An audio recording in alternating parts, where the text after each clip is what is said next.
Assalamualaikum warahmatullahi wabarakatuh. Hai teman-teman, bertemu lagi dengan saya Dian Aprilila Nuana. Di sini kita akan membahas analisis perbedaan dari RPP di kurikulum 2023 dan modul ajar pada kurikulum Merdeka. Yuk, capcus kita bahas. Baiklah, kita ingat kembali kurikulum adalah rencana yang akan digunakan atau pedoman yang akan digunakan seorang pendidik untuk melaksanakan pembelajaran mulai dari awal sampai akhir. Baik, di sini saya akan membahas latar belakang dari analisis ini. Di Indonesia, kurikulum terus berubah mengikuti zamannya. Ini akan menyebabkan perbedaan dalam pelaksanaan, perencanaan, serta evaluasi dalam setiap kurikulum. Yang dimana kurikulum 2013 menuntut untuk membuat RPP atau rencana pelaksanaan pembelajaran sebagai perangkat kerjanya, sedangkan pada kurikulum Merdeka dibutuhkan untuk membuat modul ajar. Baiklah, tujuan dari pembahasan kita kali ini adalah untuk menganalisis perbedaan antara RPP dan modul ajar, serta menganalisa perubahan paradigma pendidikan, juga untuk menganalisis implikasi perubahan ini terhadap guru ataupun peserta didik. Baiklah, di sini kita akan membahas apa sih RPP itu? RPP atau kepanjangan dari Rencana Pelaksanaan Pembelajaran adalah rencana yang disusun seorang guru untuk dijadikan pedoman pelaksanaan pembelajaran. RPP ini mengacu pada kompetensi inti atau KI dan kompetensi dasar atau KD. RPP ini sangat bersifat struktur dan administratif sehingga strukturnya telah disesuaikan. Guru hanya harus mengikuti format sehingga RPP akan terbentuk. Selanjutnya, pengertian dari modul ajar. Modul ajar ini diusung oleh kurikulum Merdeka. Di modul ajar ini sifatnya lebih fleksibel dan tidak ada pemberatan di administratifnya. Modul ajar ini bisa disesuaikan dengan kebutuhan siswanya sehingga guru dapat menyusun modul ajar tidak dengan format tertentu. Modul ajar mengacu pada capaian pembelajaran atau CP, berbeda dengan RPP yang mengacu dengan KI dan KD. Juga modul ajar ini mengacu pada pemahaman bermakna oleh siswanya.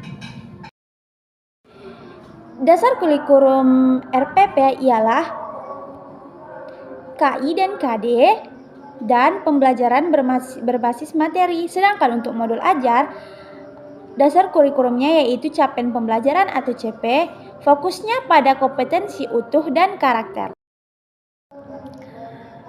Perbedaan struktur pada RPP dan modul ajar yaitu pada RPP terdapat struktur poin-poin yaitu identitas sekolah, KI, KD, dan indikator, tujuan pembelajaran, langkah pembelajaran, penilaian.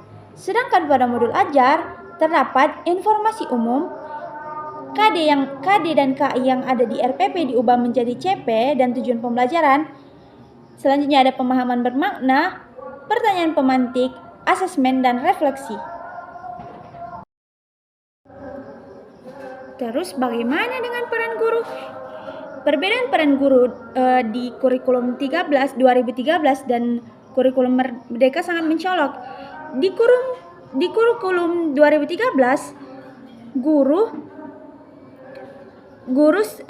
berperan sebagai pelaksana pembelajaran terikat dengan format RPP, sedangkan pada kurikulum Merdeka, guru lebih sebagai perancang pengalaman belajar serta lebih mandiri dan kreatif.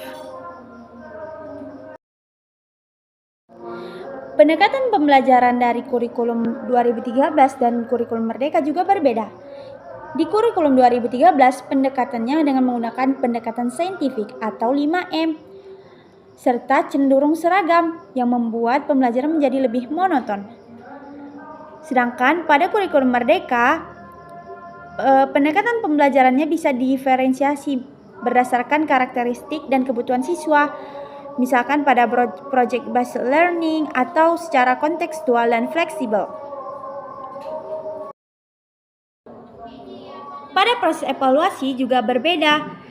Di sistem asesmen kurikulum 2013 terdapat penilaian sikap, pengetahuan, dan keterampilan. Serta di sana sangat mengutamakan fokus pada hasil akhir. Sedangkan pada kurikulum Merdeka terdapat asesmen diagnostik, formatif, serta sumatif. Karena fokus pada proses dan perkembangan belajar siswa. Nah, ada juga pembahasan mengenai profil pelajar Pancasila. Pada kurikulum 2013 ini tidak dinyatakan secara tersurat, tetapi menjadi komponen yang perlu dalam RPP juga. Sedangkan pada modul ajar ini menjadi komponen utama di mana akan menguatkan karakter siswa dan harus dituliskan secara tersurat. Di antaranya contohnya beriman dan bertakwa, mandiri, gotong royong, disiplin, bernalar kritis, serta kreatif. Kita akan membahas tentang dampak bagi guru terhadap perubahan antara RPP menjadi modul ajar. Yang pertama, administrasi lebih sederhana. Yang kedua, guru dituntut lebih reflektif dan inovatif karena guru harus menyesuaikan dengan kebutuhan siswa-siswanya. Yang ketiga, ada perlunya memahami CP atau capaian pembelajaran dan asesmen autentik. Sedangkan implikasi pada peserta didik yaitu diantaranya pembelajaran menjadi lebih bermakna sesuai dengan kemampuan dan minat siswa serta mendorong kemandirian dan kreativitas siswa. Di samping penerapannya, peralihan antara RPP menjadi modul ajar ini memiliki beberapa tantangan. Di antaranya, guru belum terlalu terbiasa terhadap modul ajar. Yang kedua, pemahaman terhadap capaian pembelajaran masih terbatas oleh guru, serta perlunya waktu adaptasi untuk guru dan peserta didik. Ada beberapa solusi untuk menangani tantangan-tantangan ini, diantaranya pelatihan dan pendampingan guru. Yang kedua, komunitas belajar guru.